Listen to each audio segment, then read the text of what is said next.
right, on to our first story on India Global today. It is about the latest as far as the Lowy Institute's ranking is concerned. It puts now India at the third place in terms of the power rankings. And if one were to go by the report, it clearly says that India has been doing very well when it comes to the economy, military capability, as well as diplomatic positioning of India around the world. And I think that's something that's extremely important. There are several key measures and parameters of assessing the power dynamics of countries in Asia. And while India ranks third, parameters like the military capability, diplomatic resilience are areas, and diplomatic influence where India has really grown in the last couple of years.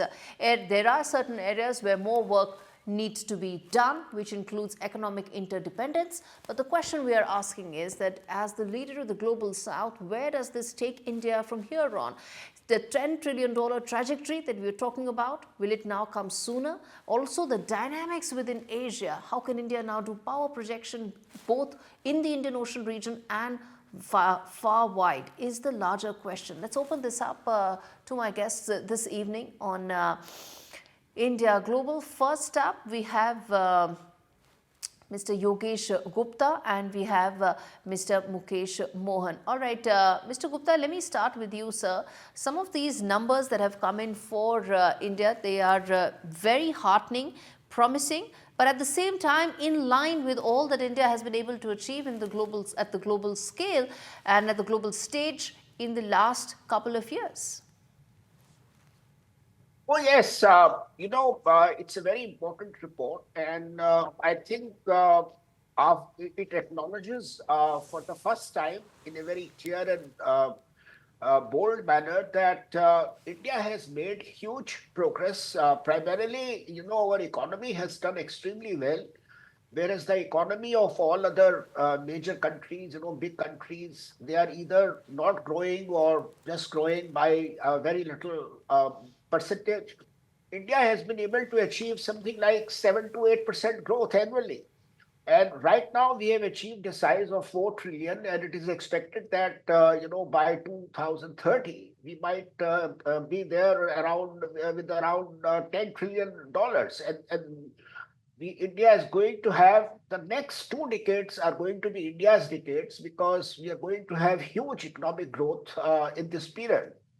Now, once you have the economic power, it is possible for you to translate the economic power into military power or technological power or other things. And once you have all these purposes, correspondingly, your political power also expands at the same time. So, what the Lowy Institute has said is that since India's economic power is going to increase immensely, we have a stable climate. And our country is making rapid progress on the technological front. Yes. Prime Minister has put India in terms of acquiring. Let's come to the economy part of it in just a bit. I'm quoting from the report which says that India's diplomatic influence also rose in 2024 Asia Power Index. Experts surveyed appraised Prime Minister Modi's global leadership and strategic ambition more highly. India increased its tempo of diplomatic activity in 2023, participating in the 6th highest number of dialogues with Asia Power Index countries, and suggests that India's strategy of non-alignment has benefited its global standing. How do you see this, Mr. Mohan, in terms of the larger impact from here on, and also testimony to India's foreign policy in the last decade or so, definitely in the last couple of years for sure, in terms of greater engagement, something that the report also validates? I'll put it in something in a very different way. Perhaps we don't require these types of report. Why I'm saying this thing, we know all these things, in fact, and we know much better than this. And the reason for this, in fact, see, the global economy in past 10 years, if you see, is expanding at the rate of around 35%. What is the Indian economy? Indian economy is growing in past 10 years at the rate of expanded about 90%.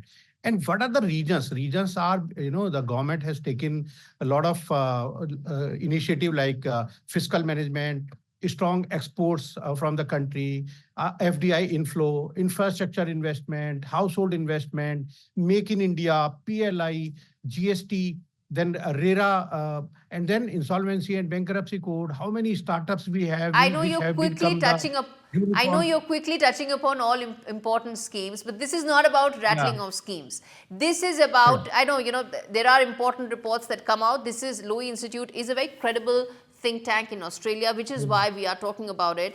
But I'm going to now talk about the specific aspect of what this report says. A large gap remains. Mr. Gupta, I'm going to ask you this. A large gap remains between the narrative of India rising and the reality of its limited power projection in Asia. Essentially saying that there is a lot more potential that India has, and probably the next couple of years we should all be able to see some of that being put to action. Mr. Gupta.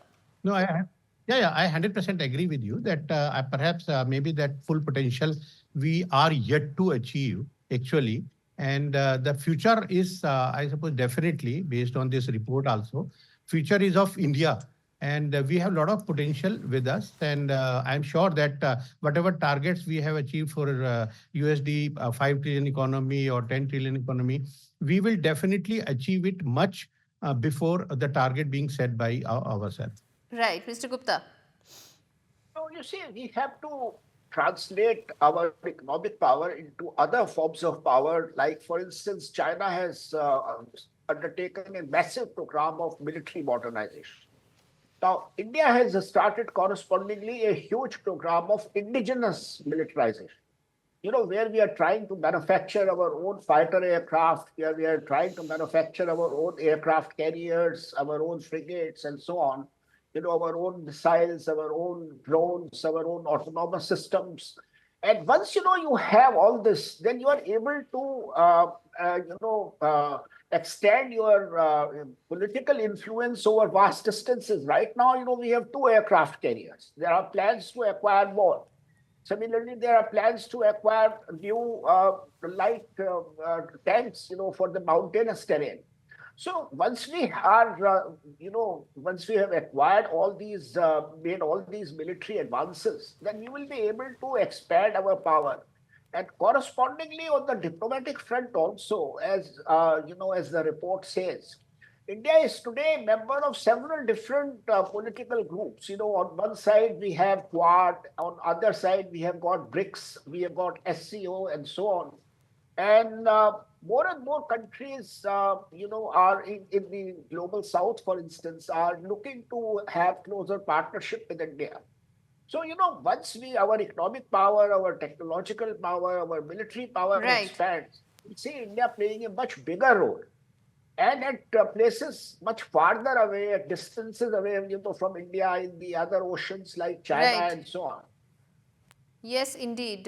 Yes, indeed. And as we wrap up, let me just quickly tell our viewers that the other thing that stood out in this report is also that it said about India's economic influence in Asia being a mixed bag. And I think that's also because our economic interdependence with ASEAN and the larger Asian region can increase more. Yes, we said no to RCEP, but that doesn't mean we need to say no to more trading opportunities and more bilateral, multilateral trading opportunities with this region. With that, I'm completely out of time. Thank you so much, gentlemen, for joining me in this edition of India Global.